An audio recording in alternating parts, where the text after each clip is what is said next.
فرماتے تھے ہمارے نام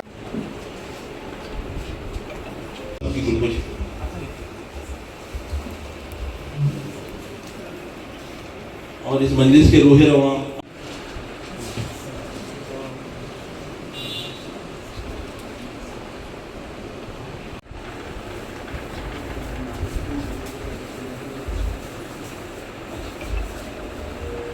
جناب ناظم الدین صاحب اجو سابقہ جناب ناظم الدین اجو صاحب جاوید بھائی کی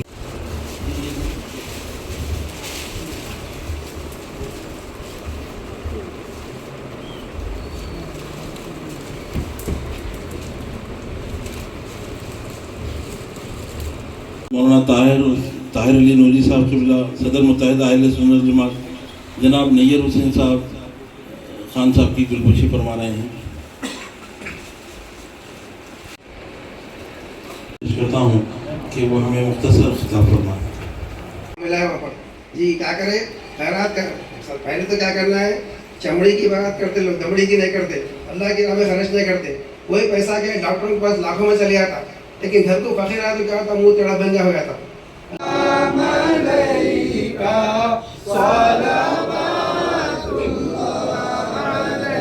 رحمتوں کی عزیز بزرگوں, نوجوان ساتھیوں, اللہ تعالیٰ کا بے انتہا فضل ہے کہ اللہ تبارک و تعالیٰ ہمیں حضور آقا محمد رسول اللہ صلی اللہ علیہ وسلم کا امتی بنایا اور آپ کی امت میں پیدا ہونے کا اللہ ہمیں کو شرف عطا فرمایا. الحمدللہ اللہ تبارک و تعالیٰ کا شکر ہے ہم کو آج ایک دواخانے کے افتتاح کے سلسلے میں یہاں جمع ہونے کی توفیق عطا فرمایا. حضور اقدس صلی اللہ علیہ وسلم ارشاد فرمائے, خیر الناس من ینفع الناس, تمہیں سب لوگوں میں سب سے بہتر آدمی وہ ہے جو لوگوں کو فائدہ پہنچاتا ہے. یہ دواخانے دراصل کیا ہے, لوگوں کو فائدہ پہنچانے کی نیت سے جگہ بنائے جاتے ہیں. الحمدللہ. تو بزرگوں اور دوستوں, یہ اللہ کا فضل و کرم اور احسان ہے کہ مسلمانوں کے زمانے میں تعلیم اور کھانا اور صحت کے تعلق سے مفت انتظام کیا جاتا تھا, لیکن آج حالات کے بدلتے ہوئے رخ کو دیکھتے ہوئے یہ دواخانے میں پرائیویٹ ہو گئے. دراصل اولیاء اللہ صالحین کا طریقہ یہ تھا کہ دواخانے اور تعلیم کا انتظام اور کھانا وغیرہ مفت رکھا جائے غریبوں کے لیے. یہ بہت دنوں تک مسلمانوں کی حکومتوں میں چلتا رہا, لیکن آج یہ حالات بدلنے کی وجہ سے یہ تمام کام پرائیویٹ ہو گئے ہیں. میرے بھائیوں, اللہ تعالیٰ اس دواخانے کو مرکز شفا بنائے. ہمارے آقا محمد مصطفیٰ صلی اللہ علیہ وسلم کے زمانے میں ایک عیسائی جو نا حضور کے مدینہ منورہ میں آ کے دواخانہ کھولے اور بہت دن تک دواخانہ چلاتے رہے, لیکن کوئی صحابہ کرام جو نا زیادہ جاتے نہیں تھے. کبھی ایک دکا کوئی گئے تو بہت دن تک وہ انتظار کرتے رہے. اس کے بعد جو نا پھر بولے کہ آ کے سرکار کی بارگاہ میں, یا رسول اللہ میں دواخانہ کھولا, لیکن شاید میں عیسائی ہونے کی وجہ سے یہودی ہے تو اس کی وجہ سے لوگ میرے پاس نہیں آ رہے علاج کے لیے. تو حضور صلی اللہ علیہ وسلم صحابہ سے پوچھے کیوں نہیں آ رہے کے پاس, تو صحابہ کرام یا رسول اللہ ہم بیمار ہو جائیں گے نا دواخانے بیمار پڑتے ہیں تو دواخانے جانے کی کیا لوگ کیسا آئیں گے. تو وہ عیسائی جو ہے حکیم پوچھے بیمار نہیں پڑنے کی وجہ کیا. بالخصوص محترم نیر صاحب جو ہمارے اس دواخانے کے بانی و ناظم ہیں, اور محترمہ ڈاکٹر پروین صاحبہ, اور آج کے ہمارے مہمان عالم دین حضرت مولانا نوری شاہ صاحب قبلہ مقدس العلی داماد برکاتہ عالیہ. اللہ تبارک و تعالیٰ کا یہ بہت بڑا احسان عظیم ہے کہ آج آپ کے درمیان میں محترم افتخاری صاحب قبلہ کی دعوت پر حاضر ہونے کا موقع اور شرف نصیب ہوا, اور ایک دواخانے کی افتتاح کرنے کی سعادت نصیب ہوئی. معزز سامعین اکرام, دیکھیے اللہ تبارک و تعالیٰ نے دنیا میں جتنے بھی شعبے بنائے ہیں, ہر شعبے کا حقدار مسلمان ہے. ہر شعبے میں مسلمان کو آگے بڑھنا چاہیے, اور اس کی جو صلاحیتیں اور قابلیتیں ہوتی ہیں وہ مسلمان کو حاصل کرنا چاہیے. یہ مسلمان کا اولین فریضہ ہے. ہمارے کو ایسا نہیں ہے کہ اللہ تبارک و تعالیٰ نے صرف عالم دین بننے کا حکم دیا, یا صرف حافظ قرآن بننے کا حکم دیا, یا صرف دین کی تعلیم حاصل کرنے کا حکم دیا. ایسا نہیں ہے. اللہ تبارک و تعالیٰ نے جس طرح علم دین کی اہمیت ہمارے لیے واضح فرما دی ہے، اسی طرح دنیاوی علم کی اہمیت بھی ہمارے لیے واضح ہے۔ ڈاکٹر بننا بھی ہماری ذمہ داری ہے، انجینئر بننا بھی ہماری ذمہ داری ہے، ایڈوکیٹ بننا بھی ہماری ذمہ داری ہے، جج بننا بھی ہماری ذمہ داری ہے، پولیٹیشین بننا بھی ہماری ذمہ داری ہے۔ یہ سب ہمارا ہی حق ہے۔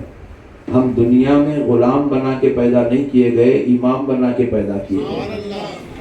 اللہ نے ہم کو لیڈرشپ کی کوالٹیز عطا فرمائی ہے، اسی لیے رب کریم ارشاد فرماتا ہے اخرجت للناس تأمرون بالمعروف وتنہون عن المنکر، تم کو لوگوں کو نیکی کی دعوت دینے والا اور برائی سے روکنے والا بنا کر بھیجا گیا۔ تو نیکی کی دعوت وہی دیتا ہے اور برائی سے وہی روکتا ہے جو قوم کا لیڈر ہوتا ہے، جو قوم کا رہبر ہوتا ہے، جو قوم کا ہادی ہوتا ہے۔ تو اللہ رب العزت نے ہم کو کسی کے ماتحت پیدا نہیں کیا، لیکن افسوس کی بات ہے کہ آج ہمارے معاشرے میں، مسلم معاشرے میں، مسلم کلچر میں علم سے مسلمان اتنے دور ہوتے چلے گئے۔ اب ہماری صفوں میں پروفیسرز نظر نہیں آ رہے ہیں، اب ہماری صفوں میں ایڈوکیٹس نظر نہیں آ رہے ہیں، اب ہماری صفوں میں ججز اور ہائی کوالیفائڈ جو ہے IAS IPS آفیسرز اور ڈاکٹرز نظر نہیں آ رہے ہیں۔ اگر آج MBBS مسلمان کے بچوں کا جائزہ لیا جائے کہ کتنے بچے MBBS لکھتے ہیں، تو اس پر ہم توجہ کریں گے تو پتہ چلے گا کہ اگر پورے سنگاریڈی اور حیدرآباد سے اگر مثال کے طور پر اگر 1000 بچے ڈاکٹر بنتے ہیں تو اس میں 5 سے 10 بچے مسلمان ہوتے ہیں۔ یہ بہت بڑا المیہ ہے مسلمانوں کا، یہ بہت بڑی افسوس کی بات ہے مسلمانوں کے لیے۔ اور پھر ہم بھی بیچ میں ایک ہاسپٹل جو ہے چلائے تھے، تو ہم تڑپ گئے تھے ہمارے ہاسپٹل میں MBBS ڈاکٹر کو لانے کے لیے، کیونکہ جو ہمارے پاس آتا تھا وہ BUMS ہوتا تھا یا BAMS ہوتا تھا یا BEMS ہوتا تھا، لیکن MBBS ہم کو مسلمانوں میں بڑی مشکل سے ملتے تھے۔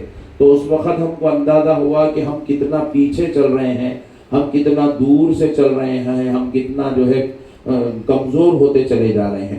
دیکھیے، قوم لڑائی لڑنے سے کامیاب نہیں ہوتی، قوم لڑائی لڑنے سے کامیاب نہیں ہوتی۔ آپ سوچ رہے ہیں حضرت ایران لڑ کے جیت گیا نا، ایران جو ہے فائٹا مار کے نہیں جیتا، ایران ٹیکنالوجی کو مار کے جیتا ہے۔ ایران ایسی ٹیکنالوجی بنایا کہ امریکہ بھی دیکھنے کے بعد دنگ ہو گیا کہ بھئی یہ کیا ٹیکنالوجی بنا کے لے کے آیا، اور پھر ٹیکنالوجی بنا کے انہیں نام بھی ایسے رکھا، مسلمانوں کے ناموں کو زندہ کر دیا۔ خیبر شکن نام رکھ کے جو ہے حضرت مولا کائنات علی المرتضیٰ کی وہ فتح خیبر کو دنیا کے سامنے واضح کر دیا۔ تو آپ کو معلوم ہونا چاہیے آج جو دنیا میں ایران کا جو نام ہو رہا ہے، وہ نام ایران کا نام اس کے ٹیکنالوجی کی وجہ سے ہو رہا ہے۔ حالانکہ اس کے لیے پورے راستے بند کر دیا گیا، اس کے لیے پوری جو ہے حدود بندی کر دی گئی، اس کے لیے تمام راستے تنگ کر دیے گئے۔ وہ بالکل اکیلا یکا وہ تنہا ہونے کے باوجود بھی پوری دنیا میں وہ ٹیکنالوجی کا مشاہدہ کروایا جس ٹیکنالوجی کو دیکھنے کے بعد ٹیکنالوجی بنانے والے بھی شرمسار ہو گئے۔ تو یاد رکھیے گا، یہ جو ایران فی الوقت جیتا ہے یہ ٹیکنالوجی کی جیت ہے۔ تو اسی لیے علم انسان کو کامیاب بناتا ہے۔ آپ تقریر کر کے یا گالی دے کے یا جھگڑا کر کے یا فائٹ کر کے کامیاب نہیں ہو سکتے۔ کامیاب ہونا ہے تو علم کا حاصل کرنا بہت ضروری ہے۔ تو الحمدللہ آج ہمارے پاس ایک ڈاکٹر ہیں جن کی وجہ سے آج یہ دواخانہ جو ہے الحمدللہ آج اس کی افتتاح عمل میں آ رہی ہے، دواخانہ قائم ہوا ہے، یہ بہت بڑی خوشی کی بات ہے۔ ہاں، ابھی جیسے ہمارے حضرت مولانا صاحب قبلہ فرما رہے تھے کہ اللہ تعالیٰ انسان کو اسی وقت کام میں کامیابی عطا فرماتا ہے جس کام میں اخلاص ہوتا ہے۔ اخلاص کی برکتیں بہت زیادہ ہیں، ہم اس کو سمجھ نہیں سکتے ہیں۔ جہاں اخلاص ہوتا ہے، آپ رسول پاک علیہ السلام ارشاد فرماتے ہیں اللہ اس بندے کے ساتھ اس کے کام میں شامل ہو جاتا ہے۔ اللہ شامل ہو جاتا ہے، اللہ اس کے کام میں شامل ہو جاتا ہے۔ جیسی ایک حدیث پاک ہے، آپ سناؤ تو آپ تعجب میں پڑ جائیں گے۔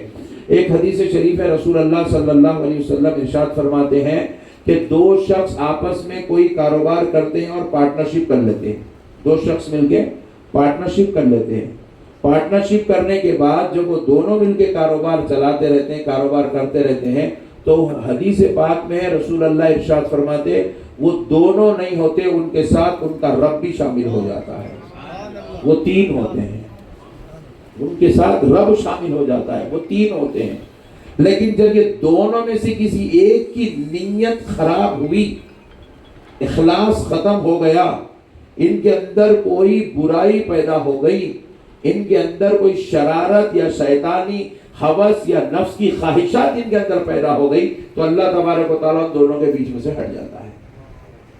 اللہ کہتا ہے میں تم سے دور ہو گیا، میری رحمتیں تم سے دور ہو گئی، میرا فضل تم سے دور ہو گیا، میری عنایتیں تم سے دور ہو گئی. آج مسلمانوں کے پاس بہت بڑے بڑے کاروبار ہیں، کامیابی نہیں ہے، نیت خراب ہے. روزانہ لاکھوں کروڑوں مرغیاں ذبح ہوتے، پھر کل دیکھو لاریاں بھر کے اترتے رہتے، دکانوں بڑھتے رہتے، پھر گراہک لے کے جاتے رہتا. ڈیلی ولیمہ ہو رہا مگر چکن ختم نہیں ہو رہا. تاجدار کائنات صلی اللہ علیہ وسلم اس نوجوان کی خیریت دریافت کر رہے ہیں. بات چیت چل ہی رہی ہے. 24-25 سال کا نوجوان میرے آقا کے روبرو بیٹھا ہوا ہے.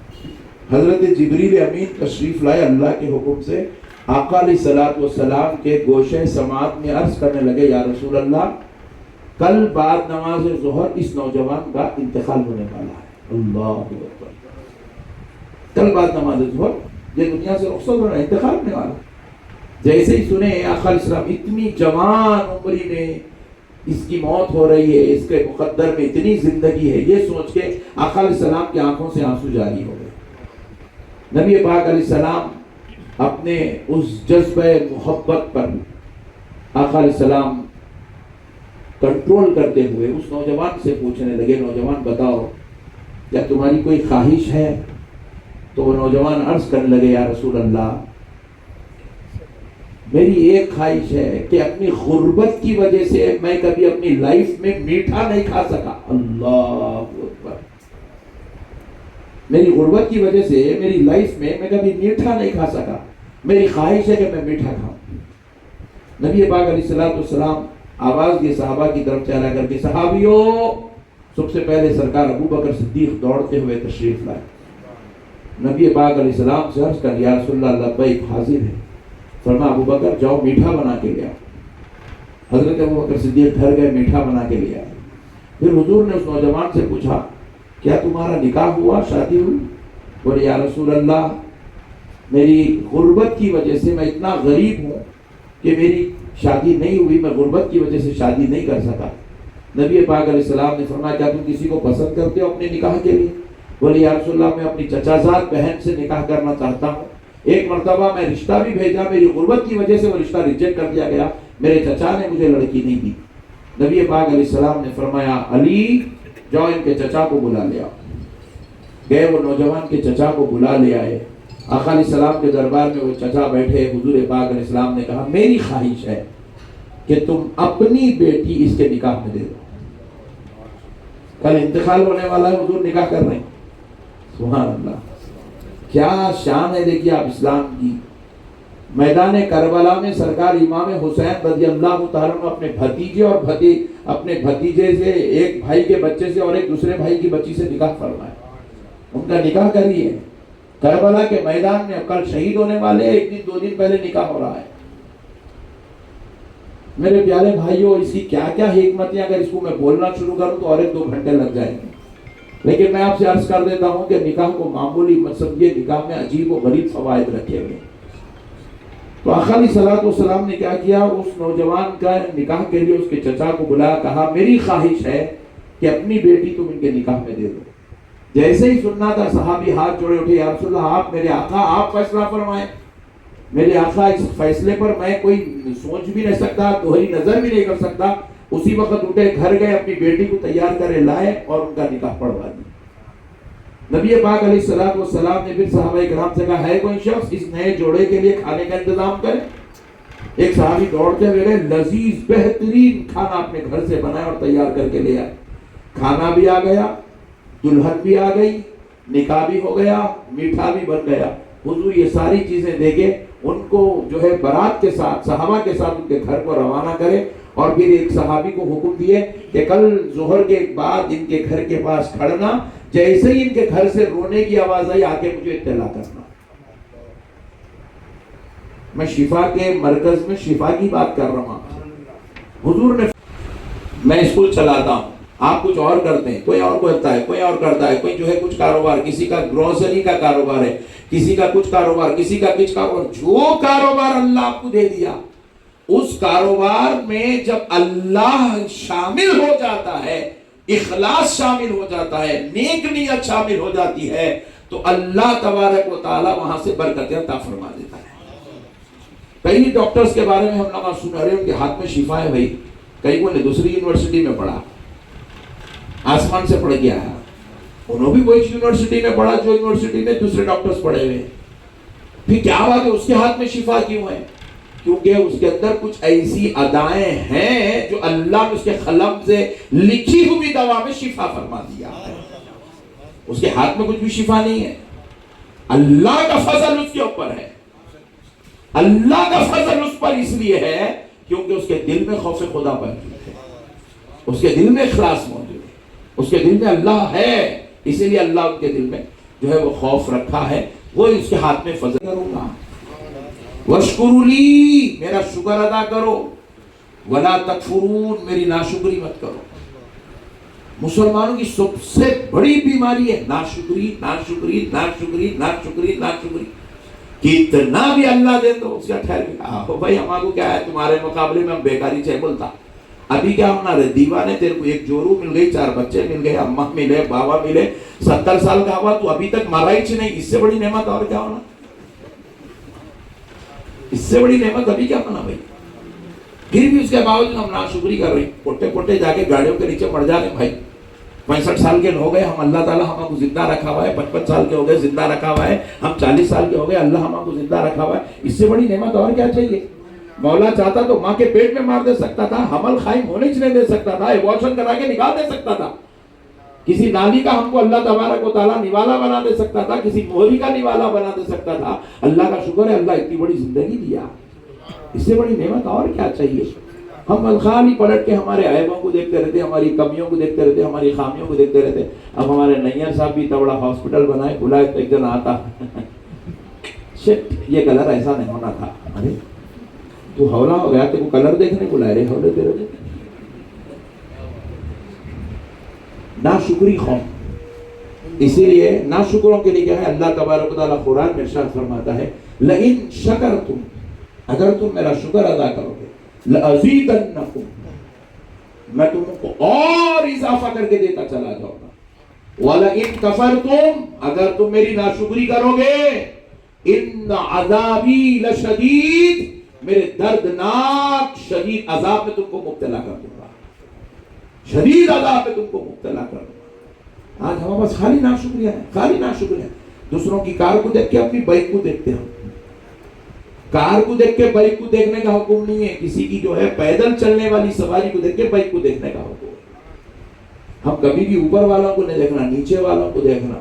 میرے پیارے دوستوں، بس ایک بات، کیونکہ یہ مرکز شفا ہے، اللہ تبارک و تعالیٰ میرے آقا کی نالین پاک کے صدقے میں، پنجتن پاک کے صدقے میں، غوث پاک کے صدقے میں، اللہ اس دواخانے کو مرکز شفا بنا دے۔ یہاں جو لوگ بھی بیمار ہو کے آئیں، اللہ تبارک و تعالیٰ اس دواخانے سے ہماری محترمہ پروین صاحبہ کے ذریعے سے اللہ کروڑوں کروڑوں لوگوں کو شفا عطا فرمائے۔ مرکز شفا میں ٹھہر کے ایک شفا کی بات اور، یہ تو ظاہری شفا ہے، ایک روحانی شفا بھی ہے۔ یہ روحانی شفا کی ضرورت ڈاکٹر صاحب کو بھی ہے، نقشبندی صاحب کو بھی ہے، آپ کو بھی ہے، آپ کو بھی ہے، آپ کو بھی ہے، سب کو ہے۔ وہ بتا دیتا ہوں، جس میں مسلمان آپ بہت کمزور ہو گئے، اس لیے مسلمان روز سوتے رہتا، اچانک مسلمان پہ حملے ہوتے رہتے۔ مسلمانوں کو دن کا سکون نہیں نصیب ہے، راتوں کا چین نصیب نہیں ہے، مسلمانوں کو سکون کی نیند بھی نہیں آتی، خالی ٹینشن میں، ہیبت میں، ہول گھبراہٹ میں۔ زمینات کا کاروبار چلے گا تو کئی کروڑ پتیاں، ارب پتیاں روڈ پہ آگے گاڑیاں بیچ لیے پورے مکمل، گھروں کو لے جا کے گروی ڈال دیے، اتنی بری حالت ہو گئی۔ یہ کیوں ہوتا ہے، یہ کیا وجہ، میں ایک بات آپ سے عرض کر کے بات ختم کرتا ہوں، حدیث پاک سناتا ہوں۔ میرے آقا کریم صلی اللہ علیہ وآلہ وسلم کی بارگاہ میں ایک نوجوان آیا،